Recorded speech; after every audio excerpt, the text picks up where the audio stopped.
Un plaisir de vous retrouver, mesdames et messieurs. Bonjour et bienvenue au 13h, les titres du journal. Visite de terrain de la ministre de l'Industrie et du Commerce, Shadia Alimatou Assouma, était au siège de la Société béninoise de sidérurgie pour s'informer des conditions de travail et des normes de fabrication du fer à béton. Le Fonds national pour le développement agricole appuie en matériel la coopérative communale des étuveuses de riz de Bantel. Les membres ont reçu une trieuse de couleur de riz à 2 chutes.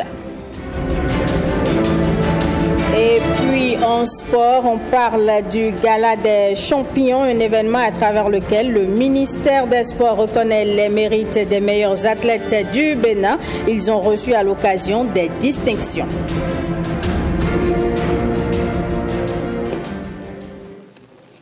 Mais avant le développement de tous ces titres, intéressons-nous à cette session conjointe de la conférence administrative départementale du Mono et du cadre de concertation et de coordination du Mono. La rencontre qui a eu lieu à Posotomé dans la commune de Bopa a permis de dévoiler les meilleures communes mobilisatrices de ressources propres de l'année 2024. Evariste Zomaou, Samirat Chabimane.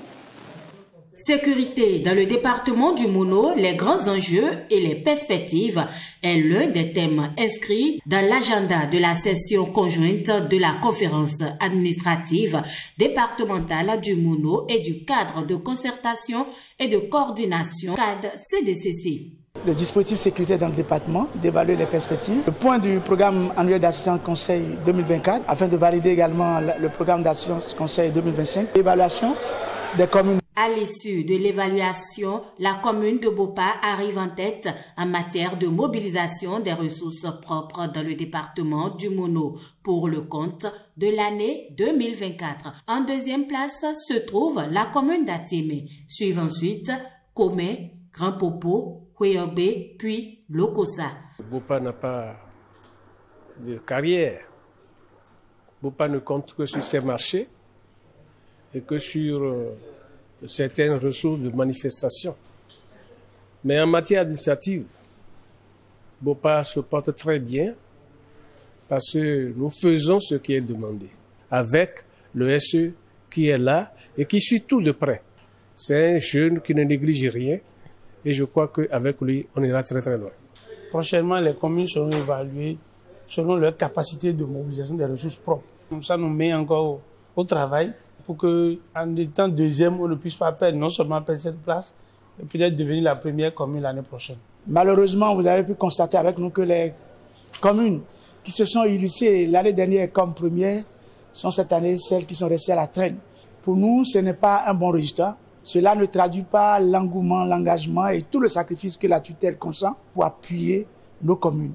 Chaque acteur est reparti ici conscient de ses faiblesses afin qu'à la prochaine évaluation, nous puissions avoir un tableau plus reluisant. Il est donc attendu des maires, secrétaires exécutifs et autres cadres techniques des mairies plus d'engagement et de rigueur pour améliorer ces scores peu honorables. À Parakou, Alexis Assogba et Enoch Rumpati nous apprennent que des jeunes ont été formés au métier du bâtiment et des travaux publics. C'est une initiative du gouvernement pour faciliter l'insertion professionnelle de ces jeunes qui ont reçu leurs attestations de fin de formation. Regardez. Ils sont nombreux, ces jeunes, sur les chantiers de construction, chacun ayant un rôle précis. Grâce au soutien de la BAD, la Banque africaine de développement, ils intègrent désormais le secteur des BTP après une formation qualifiante en génie mécanique, conduite d'engins, génie civil ou entretien routier. Ce programme a permis de transmettre des compétences à ces jeunes. C'est le lieu de rendre hommage au gouvernement de la République du Bénin qui, dans son programme d'action du gouvernement, a priorisé le développement du capital humain dans ses axes stratégiques de développement. Initié par le gouvernement dans le cadre du projet d'aménagement et de bitumage de la route Djougou-Peonko-Kérou-Banikwara, Pilotée par la CIRAT, la Société des infrastructures routières et de l'aménagement du territoire, cette formation a bénéficié à 217 jeunes.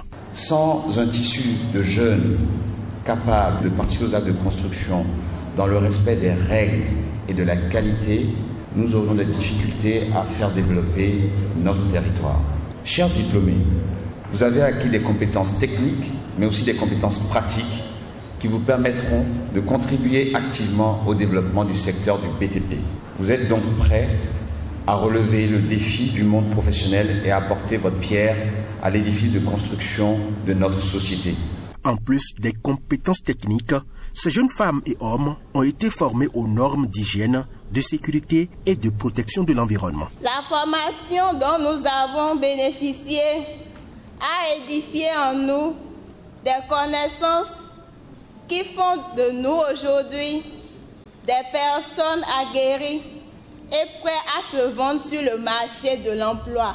Nous avons remarqué que beaucoup de jeunes sont formés dans les différents corps du métier. Ça, c'est vraiment un truc à encourager. L'entreprise Colas, dès la prise des nouvelles activités, va faire le nécessaire, tout ce qui est possible pour piocher dans ses ressources pour travailler sur ces différents chantiers. Assurée par 2 centres régionaux sous la supervision de la CIRAT, cette initiative gouvernementale renforce leur employabilité et leur ouvre de nouvelles perspectives. Actualité politique, des membres des sessions communales du parti UP Le Renouveau se sont retrouvés à Abomey-Calavi. Nos reporters William Aguiar et François Zinsou constatent que la rencontre est faite de présentation de vœux et d'appel à la mobilisation générale. Un instant de réjouissance et de communion en ce début d'année entre militantes de l'Union progressiste Le Renouveau à Abomey-Calavi. Un collectif de femmes réunies au sein du groupement Femmes Solidaires Sociales, un creuset qui s'est donné pour objectif d'œuvrer pour le bien-être social des femmes. Elles font ici le bilan de leurs actions. Chères femmes solidaires sociales, compagnons de lutte, braves Amazones, le chemin parcouru ensemble lors des différentes activités faites, à savoir promotion de l'excellence pour les filles admises au CEP, don de vivres aux femmes détenues à la prison d'Abomey-Calavi, don de kits scolaires aux orphelins, que sais-je encore, étaient jonchés de lianes et ronces. L'année 2024 nous a fait vivre de la joie, du bonheur, du plaisir, mais également de la déception, de l'échec et de la douleur. Il ne pouvait en être autrement, car c'est le cycle normal de la vie. C'est l'occasion pour moi de remercier nos dirigeants et plus particulièrement notre président, son Excellence Patrice Athanase Guillaume Talon, pour le travail formidable fait en matière de développement et à la confiance accordée aux femmes. Pour leur engagement social et surtout politique, les femmes solidaires sociales peuvent compter sur le soutien de leur parti politique. Il faut les encourager parce qu'aujourd'hui, il n'est pas donné à toutes les femmes de faire la politique. Et celles qui sont engagées, qui veulent faire le parcours, on doit tout faire pour être à leur côté, les encourager et donner leur ce qu'il faut pour leur évolution et leur épanouissement. C'est la raison de ma présence ce soir pour dire à ces femmes qu'on sera toujours là. 2025, une année de grands défis pour ces femmes solidaires sociales. Elles s'engagent à davantage travailler pour améliorer les performances de leur formation politique.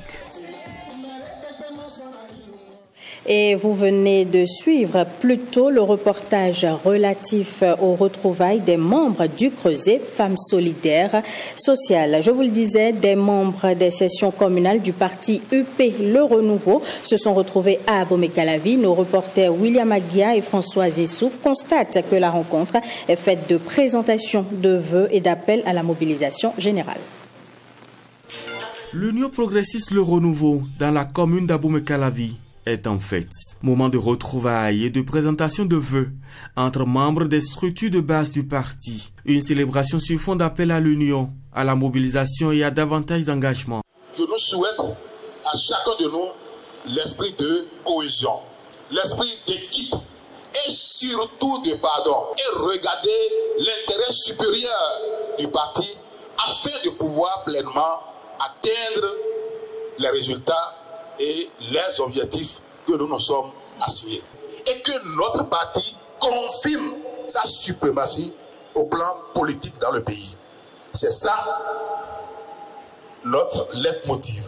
Et c'est pour cela qu'à Calavi, nous nous donnons la main désormais pour que, comme un seul homme, nous portions très haut le flambeau de notre parti Union Progressiste, le Renouveau. Nous allons nous exhorter à beaucoup plus de patience, à nous accepter. On n'avait pas appris à travailler ensemble. Nous avons commencé cette aventure seulement en 2018. Il y aura des difficultés à s'accepter, mais je crois qu'en voulant faire quelque chose de grand, nous sommes obligés de nous accepter. 2025 est une année de grands défis pour le parti Union Progressiste Le Renouveau. À Aboumé-Calavi, l'objectif est d'améliorer les performances du parti. Je suis fier de ce que je vois ce soir et je voudrais demander aux différents membres de l'Union Progressiste Le Renouveau, aux différents militantes et militants, de rester éveillés, d'être mobilisés pour que nous puissions faire face aux enjeux qui se pointeront à l'horizon d'ici bientôt. La vague jaune à Aboumé-Calavi annonce ainsi sa rentrée politique. Au dire des responsables communaux du parti, les mobilisations vont désormais se démultiplier pour maintenir en état de veille les militants.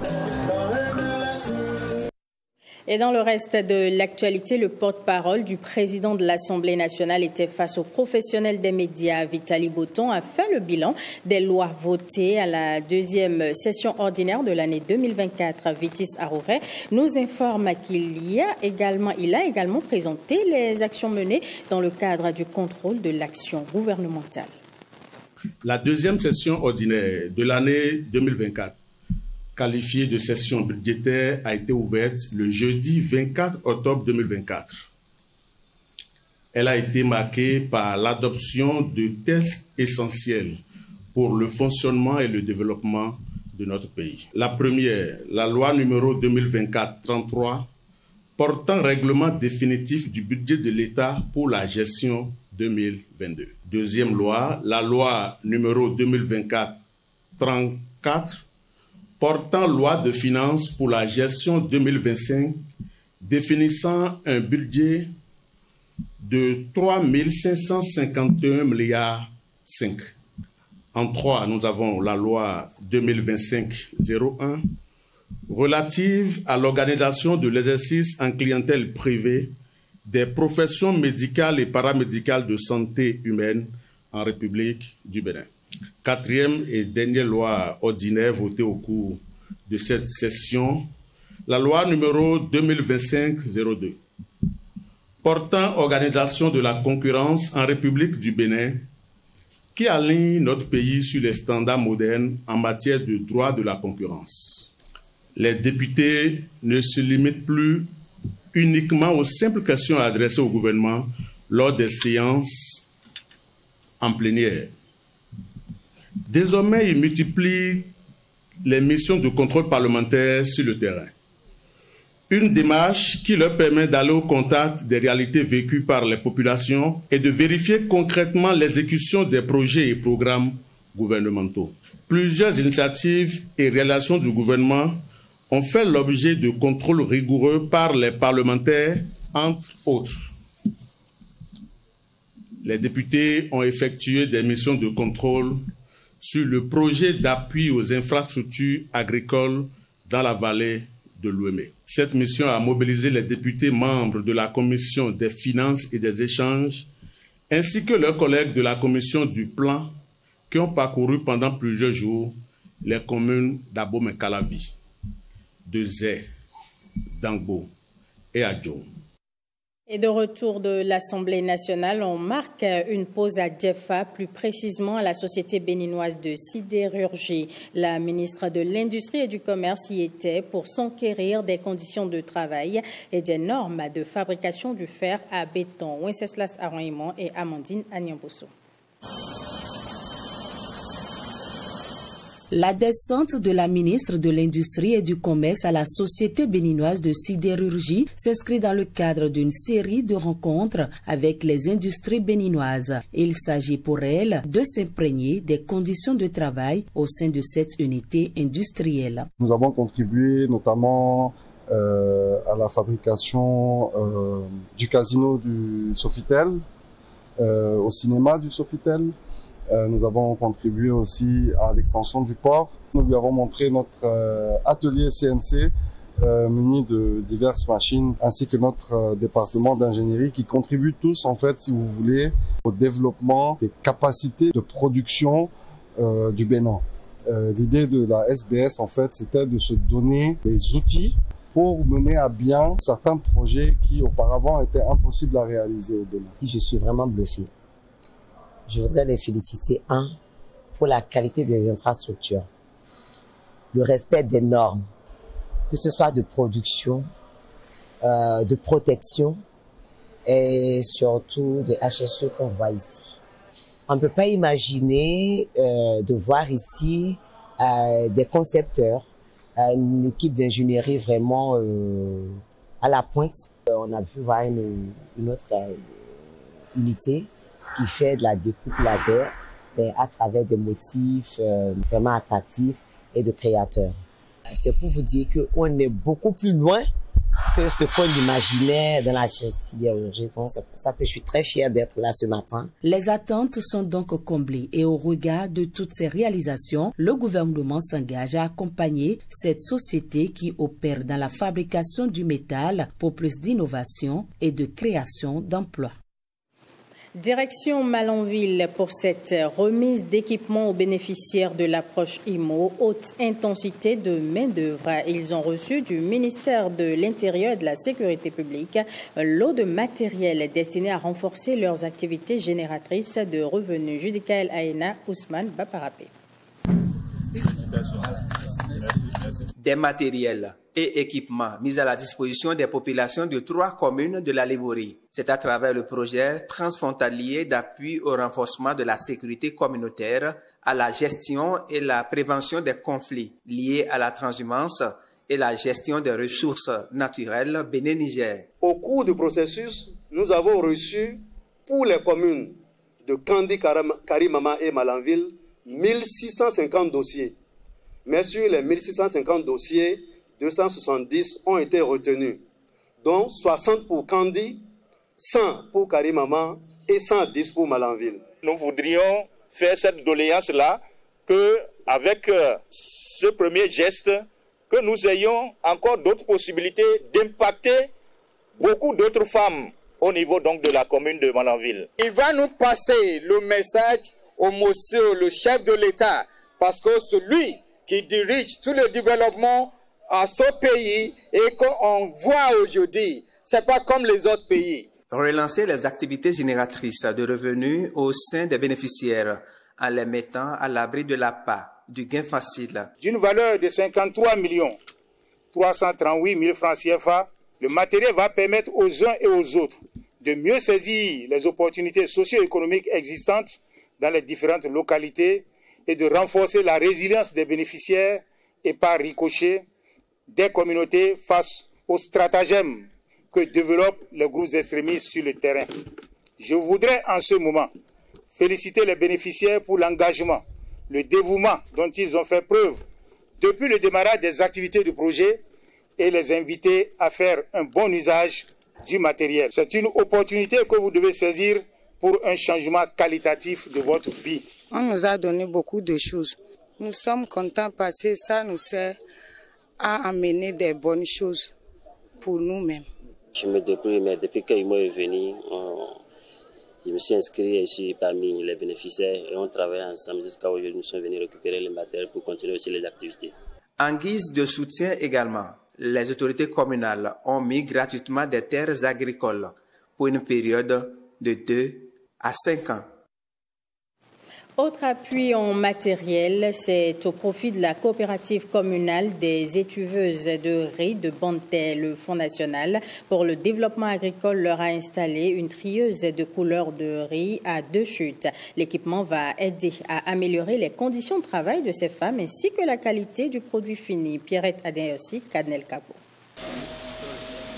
C'est la fameuse trieuse optique de couleur de riz à 2 chutes qui va désormais révolutionner la production des femmes étuveuses de riz de Bonté. Après 3 années d'attente et d'espoir, l'appareil enfin bien installé. Il présente des caractéristiques paires. Le joyau que vous avez vu ici, vous n'allez pas retrouver ça quelque part, disons, au Bénin. C'est pour le riz, disons, qu'on a commandé ça. Mais nous avons personnalisé ça pour que ça puisse trier le fonio, que ça puisse trier le sésame, le petit sésame. La capacité, 1,4 tonne à 1,8 tonne. On peut pousser même jusqu'à 3 tonnes si les impuretés ne sont pas beaucoup. Le poste qui est accompagné de ça, c'est le compresseur, on appelle ça oil free. Ça n'utilise pas, disons, de l'huile. On est très heureux puisque ça va nous permettre de fournir le riz en quantité et aussi ça réduit nos coûts de production. Je profite pour remercier FNDA pour son accompagnement. D'un coût global de 28 millions de francs CFA, l'acquisition de cette trieuse intervient à la suite d'un appel à projet lancé en 2022. Un projet subventionné par le Fonds national pour le développement agricole FNDA à hauteur de 23 670 000 francs CFA grâce au partenariat entre le Bénin et la coopération suisse. Vous voyez, beaucoup de temps a passé, mais finalement aujourd'hui on est là pour la réception provisoire de la trieuse. Donc c'est un ouf de soulagement et je suis personnellement très content parce que finalement ce projet a abouti. C'est la coopération suisse qui a donné bien sûr donc là le financement pour qu'on puisse financer ce projet. Et nous avons fait alors arriver un technicien de premier rang pour nous assurer que c'est vraiment un bon outil. À la cérémonie de remise d'équipement, les femmes ont également réceptionné le site devant abriter un magasin des produits finis avec bureau du gérant. Le bâtiment sera sur environ 162 mètres carrés pour un coût de 12 385 110. C'est une joie pour nous et nous souhaitons vivement qu'elle évolue dans les activités et que des partenaires viennent pour l'évolution de leurs activités. La délégation a eu droit à une visite guidée des locaux de la coopérative communale des étuveuses de riz de Bonté. Et loin des réalités de l'étuvage de riz, la Chambre de commerce européenne continue d'accompagner l'enseignement technique et la formation professionnelle au Bénin. Elle a organisé les journées d'orientation à l'École nationale d'instituteurs de Djougou. On en parle avec Jean-Claude James et Yves Goropessi. Les informations de ces journées d'orientation vont certainement aider ces élèves. Les offres de formation et 8 métiers dits d'avenir leur sont présentés. Le gouvernement du Bénin fait de l'enseignement technique et la formation professionnelle un levier de croissance économique et de création d'emplois. La Chambre de commerce du Bénin a plus de 100 entreprises européennes en activité au Bénin. Et elle a intérêt à ce que les jeunes d'aujourd'hui, qui sont les producteurs de demain, qui sont les travailleurs de demain, aient la bonne information pour mieux s'orienter. Nous remercions encore l'Eurocharme pour cet appui très important au gouvernement du Bénin. Non seulement ils ont pensé aux apprenants, mais également aux parents qui, au dernier ressort, décident souvent de l'orientation de leurs apprenants. Pour moi, c'est d'accompagner les enfants, de les suivre, de voir dans l'avenir qu'est-ce qui serait bon pour eux. Ce n'est pas juste imposer à l'enfant de faire ce que nous voulons. Nous avons fait notre temps. Une fois, j'ai tenté, ça n'a pas marché. Jusqu'à j'ai investi plus de 300 000. C'était la médecine. Vraiment, l'argent est parti à l'eau. Il a dit qu'il veut être génie informaticien. Bon, finalement, je suis obligé de chercher encore de l'argent et puis financer. Il a commencé déjà à travailler à Cotonou. Des conférences en salle et l'animation des stands dans la cour de l'ENI. Ces journées d'orientation sont organisées dans le cadre du projet Soutien au développement de la formation professionnelle au Bénin. Un projet dont la deuxième édition du concours gastronomique Top Chef Eurocham est l'autre composante.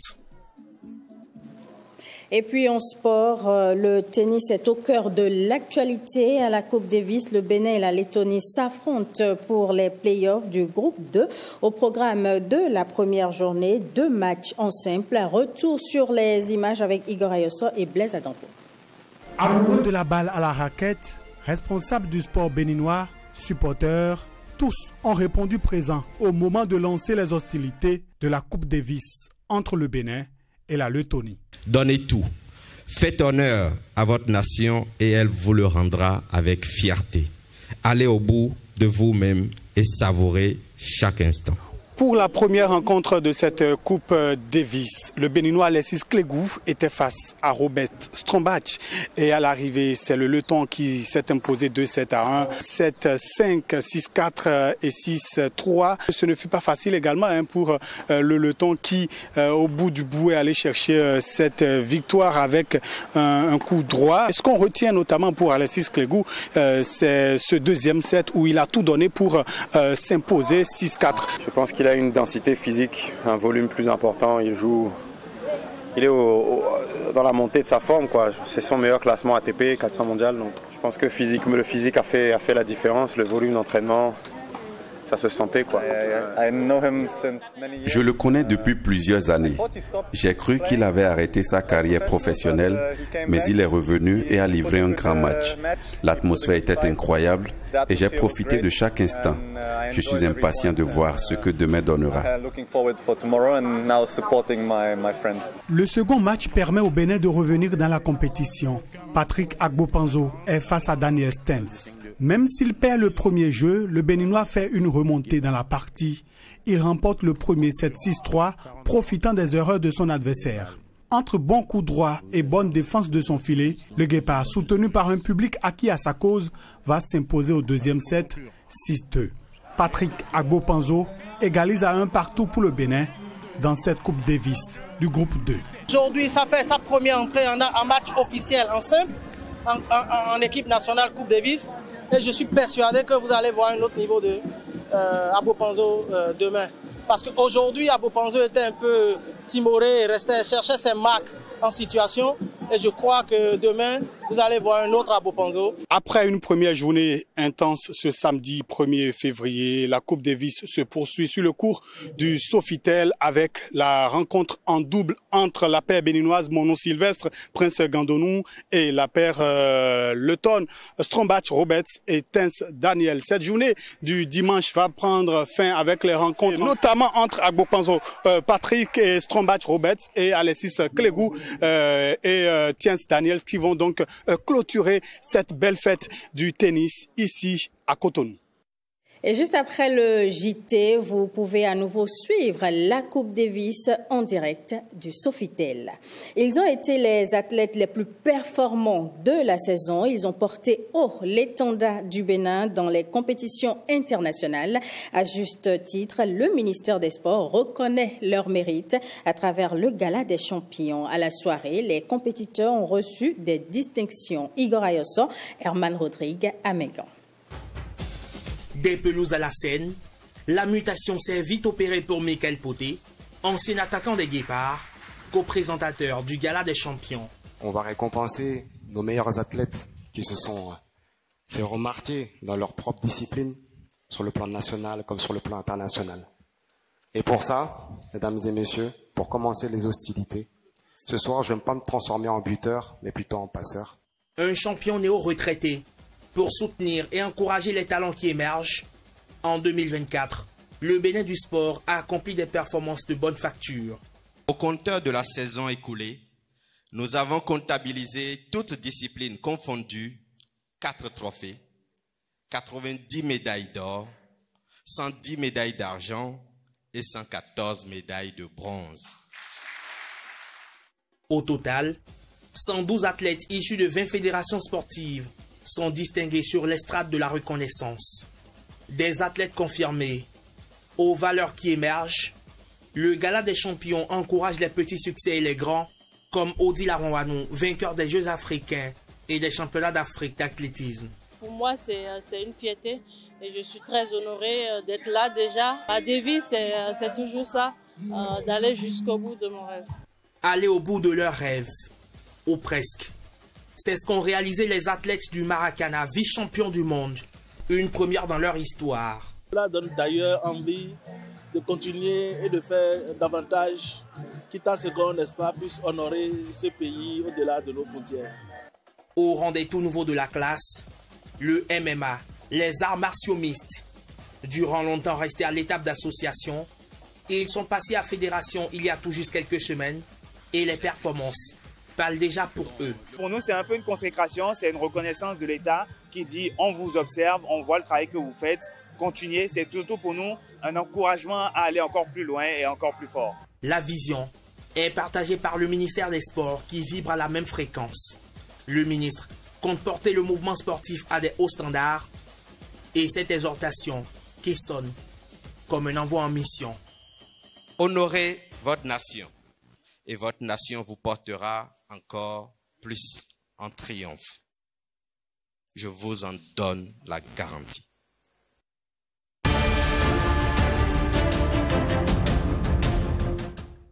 Place à l'actualité internationale. Le résumé nous est présenté par Heureuse Danondé. Flambée des prix à la réouverture des marchés à Goma. En République démocratique du Congo, les écoles demeurent quant à elles fermées.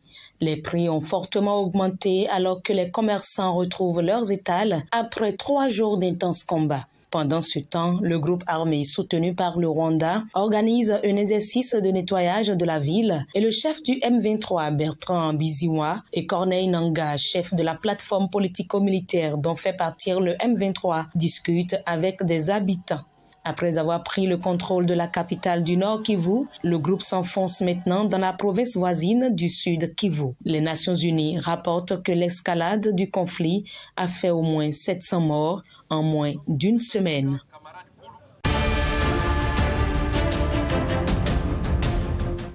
Réouverture du terminal de Rafah, des patients sont évacués de Gaza vers l'Égypte. Des images diffusées par la chaîne égyptienne Al Kahira News montrent l'arrivée en Égypte des premiers des 50 patients évacués de Gaza via le point de passage entre Rafah qui a été ouvert pour la première fois depuis mai 2024. Cette ouverture du terminal intervient dans le cadre de l'accord de trêve après le 4e échange de prisonniers entre Israël et le Hamas.